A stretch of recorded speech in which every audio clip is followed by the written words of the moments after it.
la palabra de nuestro Dios. He visto asimismo que todo trabajo y toda excelencia de obras despierta la envidia del hombre contra su prójimo. También esto es vanidad y aflicción de espíritu. El necio cruza sus manos y come su misma carne. Más vale un puño lleno con descanso que ambos puños llenos con trabajo y aflicción de espíritu. Yo me volví otra vez y vi vanidad debajo del sol. Está un hombre solo y sin sucesor, que no tiene hijo ni hermano, pero nunca cesa de trabajar. Ni sus ojos se sacian de sus riquezas, ni se pregunta, ¿para quién trabajo yo? ¿Y defraudo mi alma del bien? También esto es vanidad y duro trabajo. Le invito a inclinar su rostro. Eterno y amantísimo Dios, te hemos adorado, te hemos exaltado, y ahora, oh Dios, disponemos este tiempo para que ministres nuestras vidas. Señor, mi oración es por tu iglesia, que tu palabra pueda, Señor, producir el efecto por el cual fue escrita, Señor, ese propósito eterno. Señor, dame de tu gracia para predicar tu palabra. Reconozco, Señor, mis limitaciones como hombre y pudiera equivocarme. Guárdame de no hacerlo y violentar tu palabra, Señor. En tus manos depositamos este tiempo en el nombre de Jesús. Amén y amén. ¿Puede ocupar su lugar si es tan amable? Usted y yo, hermanos, iglesia, estamos en el mejor lugar, el mejor tiempo de este último día del año 2016. Es el mejor tiempo invertido cuando lo dedicamos a Dios. Esta última predicación le hemos puesto como título: individualismo versus compañerismo. Individualismo versus compañerismo. Mi oración es que al final de la predicación cada uno pueda recibir el consejo de la palabra de Dios y que pueda ayudarnos a vislumbrar y a caminar con sabiduría el año 2017. En Eclesiastés encontramos las lecciones que Salomón encontró en su vida luego de encontrar satisfacción y significado en todas las cosas que este mundo caído puede ofrecer: sabiduría, riquezas, placer, diversión, entre otras. Y podemos ver cómo Salomón, después de haber llegado a experimentar todas esas cosas, llega a una conclusión que Dios quiere ministrarnos en esta hora. Por ejemplo, en Eclesiastés 1, versículo 2, Salomón dice: vanidad de vanidades, dijo el predicador, vanidad de vanidades, todo es vanidad. Lo que Eclesiastés nos habla y Dios deja su palabra es de que no tiene sentido cuando el ser humano quiere hacer su vida sin contemplar a Dios. Dice el versículo 3: ¿qué provecho tiene el hombre de todo su trabajo con que se afana debajo del sol? Cuando Salomón dice que todo es vanidad, hermanos, no lo dice en el sentido como la mayoría de personas pensamos que lo dice. Regularmente cuando hablamos o viene a nuestra mente la palabra vanidad, viene una persona, hombre o mujer, la cual se cuida a sí mismo con un excesivo trabajo y cuidado en su persona, deseando llamar la atención de otros. Eso es lo que viene regularmente cuando nosotros hablamos de la palabra vanidad. Pero lo que el texto nos comunica y nos habla a nosotros es que si nosotros nos limitamos a contemplar la vida a la luz de las cosas que ocurren debajo del sol, limitándonos solamente al aquí y el ahora, sin contemplar a Dios, eso es vanidad. Ahora, no solamente es de gente que no va a una iglesia o que no es cristiana. Puede ser que dentro de una iglesia haya personas que no contemplen a Dios en sus decisiones. Y es lo que Salomón nos habla en relación al tema de la vanidad. Otra versión dijo lo siguiente: absurdo de lo absurdo. Lo absurdo no tiene sentido en esta vida, porque la palabra vanidad significa vaciedad, sin sentido y absurdo. Cuando el hombre decide sacar a Dios de su vida y se dedica a contemplar solamente el aquí y el ahora, se convierte en algo absurdo. Eso es lo que quiere hablarnos o comunicarnos el libro de Eclesiastés. Porque al final vamos a morir todos. Como hayamos vivido, vamos a partir de esta tierra. Y lo que Eclesiastés quiere mencionarnos esta tarde o esta noche es un mensaje que pueda llegar al corazón y tener una perspectiva diferente de nuestra vida cristiana. En Eclesiastés 4, versículo 4 en adelante, encontramos 3 ilustraciones que Salomón nos da y Dios nos recuerda esta tarde o esta noche para cómo nosotros podemos reaccionar frente a la vida en la cual nos toca vivir. 3 ilustraciones. Vamos a ir al versículo 4 de Eclesiastés, hermanos. Dice el versículo 4: he visto asimismo que todo trabajo y toda excelencia de obras despiertan la envidia del hombre contra su prójimo.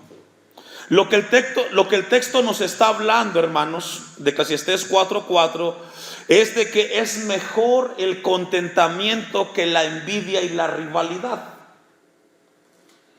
Dice el texto: también esto es vanidad y aflicción de espíritu. ¿Sabía usted que el trabajo es un regalo que Dios nos da? Según lo dice Eclesiastés 2:24, que el trabajo es algo que Dios le dio al hombre. Pero debe de haber un balance y un cuidado cuando uno sobrepasa y llega al exceso de trabajar. Dice el versículo 4 que Salomón dice: he visto asimismo que todo trabajo y toda excelencia de obras despiertan la envidia del hombre contra su prójimo. Salomón a lo largo de su vida logró ver que hay un tema importante y muy fuerte en la vida del hombre, y es la envidia. Cuenta una leyenda de la India, donde habla esta leyenda acerca de una historia que sucedió en ese país, donde se le aparece un genio a un granjero. Yo no creo en los genios, pero quiero compartir esta historia con ustedes. La leyenda dice que se le aparece un genio a un granjero y le promete concederle un deseo, el que quisiera. Pídeme un deseo, lo que tú quieras. Y cuando el granjero está a punto de decirle el deseo que él tiene, le dice el genio: pero hay un pero. Lo que tú me pidas será doble para tu prójimo. Entonces se queda quieto el granjero y dice: dame unas horas para pensarlo. Se queda pensando el granjero y al siguiente día manda llamar al genio y le dice: ya sé lo que te voy a pedir, que me quites el ojo derecho.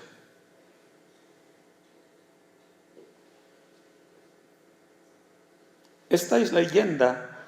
Lo que está diciendo este granjero es de que él prefiere quedarse tuerto para que su vecino se quede ciego. Y es así la envidia del hombre. Sácame el ojo derecho, le dice el granjero. La envidia es una cosa terrible. No solamente no nos permite disfrutar lo que tenemos, sino que perdemos la tranquilidad pensando que el otro tiene lo que yo quisiera tener. Mire lo que dice Proverbios 14:30. Se quedó pensando, ¿verdad? Pero así pasa con la envidia. No nos deja disfrutar lo que tenemos. Proverbios 14:30 dice: el corazón apacible es vida de la carne, mas la envidia es carcoma, ¿qué dice, hermanos? De los huesos. La envidia es algo terrible que el ser humano vive, experimenta y no te deja disfrutar lo que Dios te ha dado, porque no hay contentamiento. Dice el texto 30: mas la envidia es carcoma de los huesos. Ahí adelante, Proverbios 27:4. Cruel es la ira e impetuoso el furor, mas ¿quién podrá sostenerse, dice, delante de la envidia? El envidioso, hermanos, o una persona envidiosa asume el triunfo de los demás como una ofensa personal. Alguien que es envidioso, cuando ve que alguien comienza a irle bien, se siente el mal, porque le va bien al otro. porque tiene un mejor trabajo, porque tiene una mejor posición económica, porque tiene un mejor carro, una mejor casa. La envidia es terrible. Al final, la envidia deja al hombre con las manos vacías, porque no vive ni llega a disfrutar lo que tiene pensando en lo que tiene el otro. Y recuerda la historia que le acabo de comentar. Vamos a Eclesiastés 4, versículo 5. Le dije que nos daba 3 ilustraciones Salomón. La primera parte nos habla del envidioso. El versículo 5 nos habla de otro extremo y dice: el necio cruza sus manos y come su misma carne. Lo que describe el versículo 5 es una persona que está cruzado de brazos y se cansa antes de trabajar. ¿Los ha visto? Personas que antes que comiencen a hacer algo ya se cansaron. Y es el extremo. Y se abandona en la vida y en la autocompasión. Gente que dice: ¿para qué voy a trabajar si mañana voy a morir? El cuadro que nos presenta la Biblia en el versículo 5, hermanos, es de una persona que no quiere trabajar, que no está contenta con lo que tiene y no le gusta trabajar. Y sabe que el pecado es una vagancia. La vagancia es un pecado que la Biblia condena. Dice, por ejemplo, la Biblia en Proverbios capítulo 6, versículo 10: un poco de sueño, un poco de dormitar y cruzar un poco las manos para reposo. Lo que encontramos en Eclesiastés capítulo 4, versículo 5 es de que nos da un extremo de la gente que no le gusta trabajar. Vamos a regresar a Eclesiastés 4, 6. Más vale un puño lleno con descanso que ambos puños llenos con trabajo y aflicción de espíritu. Este versículo nos está hablando que es la diligencia con contentamiento lo que puede darle satisfacción y tranquilidad a una persona. Diligencia con contentamiento. Lo que nos habla este versículo 6, mis hermanos, es de que el trabajo tiene que tener un balance en la vida del ser humano. El trabajo tiene que ser combinado con el descanso. Tiene que ser combinado con la familia. Déjeme, se lo ilustro. Cuenta la historia una periodista escritora de uno de los periódicos de Estados Unidos. Comentaba en uno de sus artículos acerca de una persona que murió por trabajar tanto. La gran parte de su vida la dedicó a trabajar y llegó un momento que murió en el trabajo, trabajando murió. Y cuando esta persona es llevada al funeral, todos los amigos presenciaron la pérdida de esta persona que murió por trabajar tanto. Y cuando llega un amigo de la familia, le dice a la esposa: oye, es una gran pérdida el que ya no esté contigo tu esposo ni con tus hijos. Y la esposa voltea y le dice al amigo: yo lo perdí hace tiempo. ¿Qué significa eso? Que hay mujeres, esposas, que han perdido a sus esposos hace mucho tiempo, porque pasan más tiempo en el trabajo que en la casa. Pasan más tiempo ocupado en otras cosas que estando en la familia. Lo que Eclesiastés capítulo 4 versículo 6 nos habla: más vale un puño lleno ¿con qué? Con descanso. Es decir, nos habla de que debe de haber un balance cuando trabajamos. Cuando tú trabajas en exceso y descuidas tu comunión con Dios y con los demás, estás teniendo un desbalance. Y es lo que dice el versículo 6. Vamos al versículo 7, de Eclesiastés 4. Porque a partir del versículo 7 encontramos que Salomón quiere mostrar que el compañerismo es mejor que el individualismo. Lo que encontramos en el versículo 7 en adelante es que la Biblia nos habla que es mejor el compañerismo que el individualismo. Es muy diferente a lo que nos vende hoy la sociedad en la cual vivimos. la cual prolifera que tenemos que ser individualistas para poder seguir adelante. Vamos a leer el texto. Yo me volví otra vez y vi vanidad debajo del sol, o frustración o cosas sin sentido, dice Salomón. Está un hombre solo y sin sucesor, que no tiene hijo ni hermano, pero nunca cesa de trabajar, ni sus ojos se sacian de sus riquezas, ni se pregunta para quién trabajo yo y defraudo mi alma del bien. También esto es vanidad y duro trabajo. Lo que tenemos en este pasaje nos habla de una persona que vive sola, porque según el texto no tiene hijos, tampoco dice que tiene esposa, tampoco que tiene hermanos. Nos habla de una persona que vive para sí, pensando y trabajando, y con eso pretende disfrutar su vida. Pero lo que nos enseña la Biblia, que una persona cuando piensa individualmente se olvida de la esencia que conlleva vivir. Dice el versículo que este era un hombre solo, que no tenía hijos ni sucesor, que no tiene hijo ni hermano, pero nunca cesa de trabajar, ni sus ojos se sacian de sus riquezas. Y esto nos habla de una persona que vive aislada, que es egoísta, que es codicioso, porque solamente está pensando en trabajar. Ahora, hay que tener mucho cuidado, hermanos, porque no siempre trabajar demasiado es un exceso de responsabilidad. ¿Escucho eso? Hay gente que piensa que tiene que trabajar demasiado porque tiene una responsabilidad mayor que tiene que cumplir, pero no siempre es así. ¿Por qué? Porque al final nunca podrás llenar todas las cosas que tienes como compromiso. Vamos al versículo 9. Dice, mejores son dos que uno, porque tiene mejor paga, que dice, de su trabajo. Cuando dos personas trabajan en sociedad y logran convivir en armonía, dice que la posibilidad es mayor. Lo que nos habla aquí, que no es bueno bíblicamente, que no es bueno hacerlo solo. Somos llamados a convivir y hacerlos en sociedad. Hay personas que no logran entenderlo y piensan que es mejor hacer las cosas solo o a solas, por dos razones.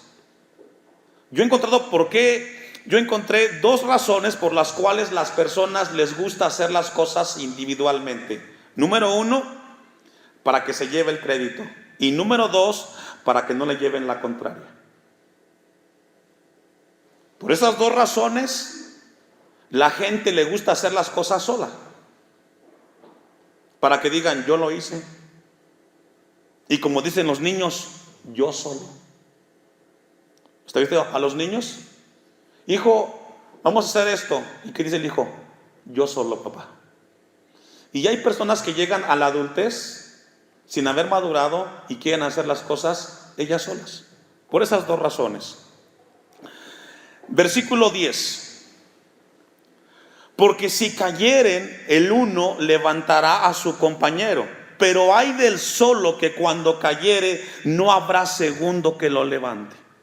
Lo que Salomón tiene en mente cuando escribe este versículo son los caminos del Medio Oriente.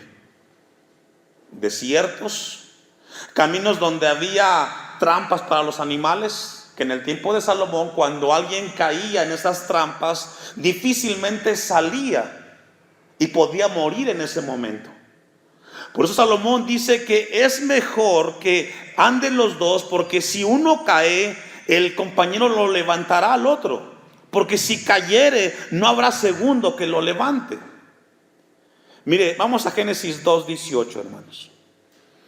Lo que Salomón tiene en mente, y Dios quiere recordarnos, que siempre será mejor hacer las cosas en sociedad. Génesis 2:18, usted me alcanza, dice: y dijo Jehová Dios, no es bueno que el hombre, ¿qué dice?, esté solo, le haré ayuda idónea para él. Regularmente viene a nuestra mente el matrimonio, pero puede ser aplicado a cualquier otra área. No es bueno que el hombre esté solo. Aunque se refiere al matrimonio se puede aplicar a otras cosas, a otras personas. Mira, hermano, cuando yo revisaba este pasaje de Eclesiastés, venían muchas cosas a mi vida como pastor. Y yo pensaba en la iglesia en general. Si somos nosotros miembros de la iglesia cristiana Hashem, debemos de ser llamados a desarrollar relaciones significativas dentro de la iglesia, hermano. Una vez más, si somos nosotros parte de una congregación, somos llamados nosotros a desarrollar relaciones significativas. ¿Qué significa eso, pastor? Significa que somos llamados de parte de Dios a tener amigos dentro de la iglesia, los cuales nosotros podamos abrirle nuestro corazón. Por ejemplo, tener un hermano o una hermana que le diga: hermano, tengo una prueba muy fuerte, ore por mí. ¿Sabe qué? Tengo una lucha muy grande, tengo una tentación, tengo una dificultad, puede orar por mí. Porque eso es lo que está diciendo el versículo, que es mejor el compañerismo. Gálatas 6, versículo 1 dice: hermanos, si alguno fuere sorprendido en alguna falta, vosotros que sois espirituales, restauradle con espíritu de mansedumbre, considerándote a ti mismo, no sea que tú también seas tentado, sobre de llevar los unos las cargas de los otros. Esto no es lo que acabo de leer en Gálatas 6, versículo 1 y 2, no es un consejo de Dios, es una orden. ¿Me ayuda a leer? Búsquelo, por favor. Gálatas 6, versículo 1 y 2. Lo que yo acabo de leerles, hermanos, no es una opción de Dios, no es un consejo de Dios, es una orden. Dice Gálatas 6, 1: hermanos, si alguno fuere sorprendido en alguna falta, vosotros que sois espirituales, ¿qué dice? Restaurarle. Habla de compañerismo. Somos un cuerpo. Con espíritu de mansedumbre, considerándote a ti mismo, no sea que tú también seas tentado. Sobrellevad, ¿qué dice? Mire, hermanos, no podemos llevar las cargas los unos de los otros si el otro no sabe lo que yo tengo. Esto es muy importante. Y cuando yo leía esto, venía a mi mente el caso de María y Marta. ¿Se acuerda de ellos dos? María y Marta. Vamos a Lucas 10, 41. Lo que la Biblia nos llama a nosotros es a considerar lo que la palabra de Dios nos dice. Y alguien podrá decir: pastor, mi temperamento no me permite a mí tener amigos, me cuesta tener amistades. Pero el tema del compañerismo no es un tema de temperamento, es un tema de obediencia, hermanos. Dice Lucas 10, 41, el contexto es de que Jesús llega a la casa de Marta y María. ¿Quién lo recibió? Marta, ¿cierto? Respondiendo Jesús le dijo: Marta, Marta, afanada y turbada estás con muchas cosas. Alguien dice: a mí me gusta estar muy ocupado, hermano. Versículo 42. Pero solo una cosa es necesaria. ¿Y María qué dice? Ha escogido la buena parte. ¿Qué significa eso? Que el compañerismo o el individualismo tú lo escoges, tú decides. Pero la orden de Dios para con su iglesia es vivir en compañerismo. María escogió estar cerca de Jesús. Marta decidió dedicarse a los quehaceres de la casa. Pero el llamado de Dios es restaurarnos mutuamente. Vamos a regresar a Eclesiastés.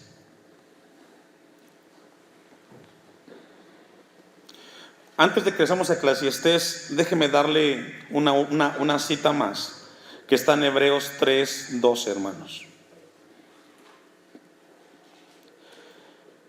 Hebreos 3, 12, dentro del tema del compañerismo que estamos hablando, que estamos viendo en Eclesiastés.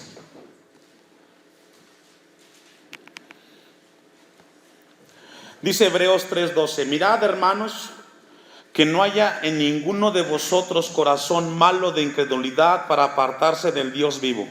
Antes, exhortaos los unos a los otros cada día, entre tanto que se dice hoy, porque ninguno de vosotros se endurezca por el engaño que dice del pecado. Lo que la Biblia nos habla a nosotros como iglesia es que Dios nos creó para vivir en sociedad. Y una vez más, y repito, no es cuestión de temperamento, es cuestión de obediencia. Ahora sí vamos a Eclesiastés 4:11, que sigue abordando el tema del compañerismo Salomón. También, si dos durmieren juntos, se calentarán mutuamente, mas ¿cómo se calentarán uno solo? Casi siempre cuando leemos este texto viene a la mente el matrimonio. No, Salomón sigue hablando de los viajeros del Medio Oriente en su tiempo, que recorrían grandes distancias. Y cuando los sorprendía la noche, ellos llevaban solamente una capa. Y lo que hacían los judíos en su tradición era que al llegar la noche dormían espalda con espalda para calentarse. A eso se refiere el texto. También, si dos durmieren juntos, se calentarán mutuamente, mas ¿cómo se calentará uno solo? Y es ahí donde Dios vuelve a enfatizar el tema del compañerismo. Versículo 12. Y si alguno prevaleciere contra uno, dos le resistirán, y cordón de 3 dobleces no se rompe pronto. Otra vez, quizás viene a tu mente el tema del matrimonio. No está hablando del matrimonio necesariamente, habla del compañerismo. Para entender el texto es lo que dice Salomón aquí: si yo tengo un cordón y lo pongo doble, difícilmente se rompe. Y si viene triple, mucho menos. ¿De qué está hablando? Del compañerismo.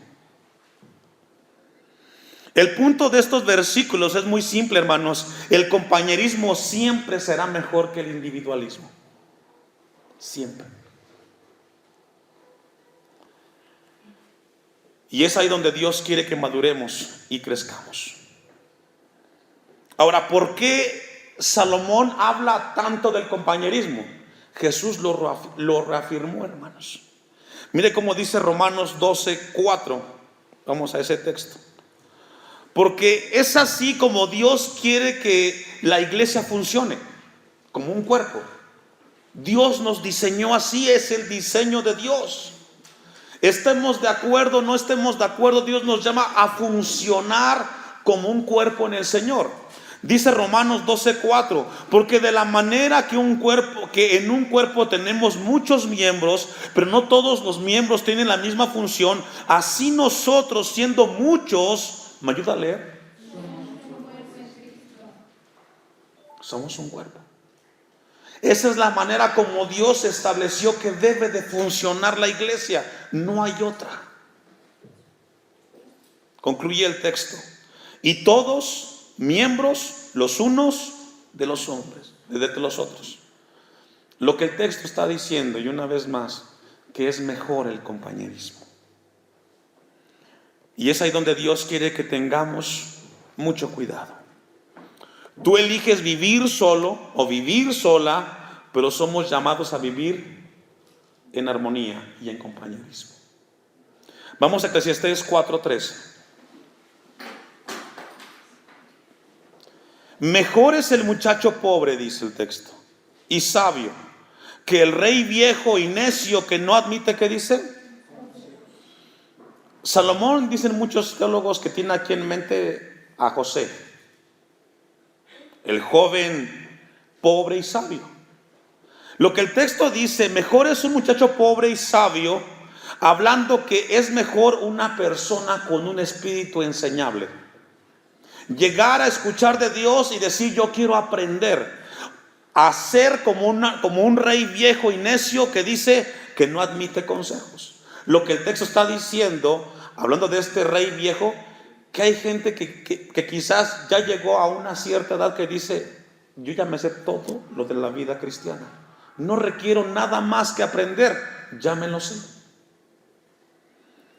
Pero lo que nos habla el texto es tener mucho cuidado cuando llegamos al punto de decir que todo lo sabemos. Mire Proverbios 12:15, quiero dar unos textos en relación a esta parte de Eclesiastés 4:13. Proverbios 12:15, usted me alcanza. El camino del necio es derecho en su opinión, mas el que obedece el consejo, ¿qué dice? Ahora la pregunta, ¿el consejo de dónde viene? De alguien más. ¿Qué significa eso? Que no sabemos todo. Hay algo que nos falta aprender. Siempre habrá alguien que nos aconseje y nos diga algo que nos retroalimente. Por eso Dios, al culminar este año 2016, nos habla para que crezcamos y maduremos. Allí mismo, bueno, un poquito atrás, en Proverbios 11:14.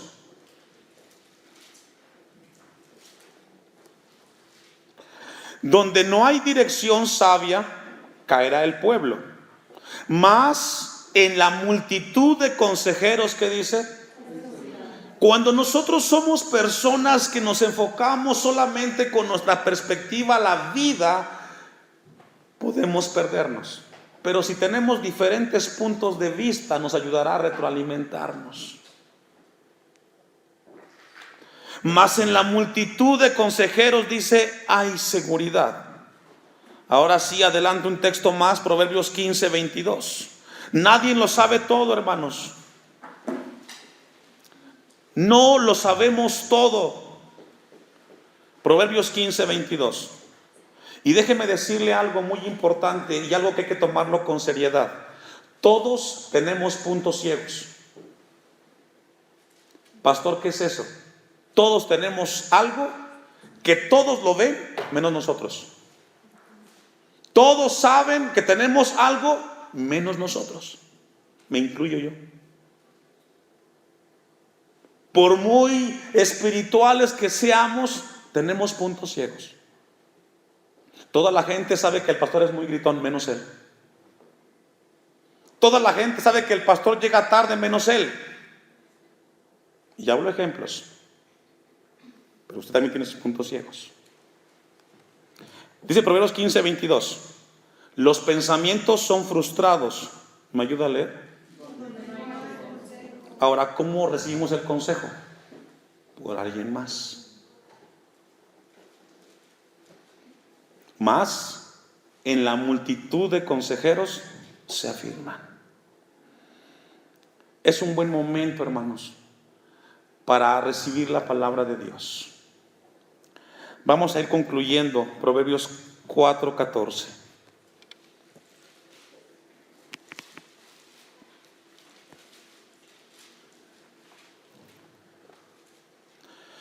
Porque de la cárcel, déjenme le leo el 13 para no perder la idea. Mejor es el muchacho pobre y sabio. Habla de alguien que tiene un espíritu enseñable, que quiere aprender siempre, que el rey viejo y necio que no admite consejos. 14. Porque de la cárcel salió para reinar, aunque en su reino nació pobre. Y lo que nos está hablando aquí, hermanos, es de que tengamos mucho cuidado, porque este joven rey llegó a reinar. Fue un rey joven y fue sabio. Pero ¿sabe qué? También dice el versículo 14, porque de la cárcel salió para reinar, aunque en su reino nació pobre. Vi a todos los que viven debajo del sol caminando con el muchacho sucesor que estará en lugar de aquel, que tenía a fin la muchedumbre del pueblo que le seguía. Lo que el texto está diciendo, que llegará el día que aunque este joven llegó a ser rey, se cansaría de él. Suele pasar, ¿verdad? Por ejemplo, aquí en México, cada 6 años se cansa el pueblo del que está gobernando. Y es lo que el texto está diciendo. Versículo 16. Sin embargo, dice, los que vengan después tampoco estarán contentos con él. Y esto también, vanidad y aflicción de espíritu. Y esto es muy importante, hermanos. Llegará el momento que todos se cansarán de este joven rey sabio. Porque el problema no fue el joven, sino la gente, la cual se cansó del rey que los estaba gobernando.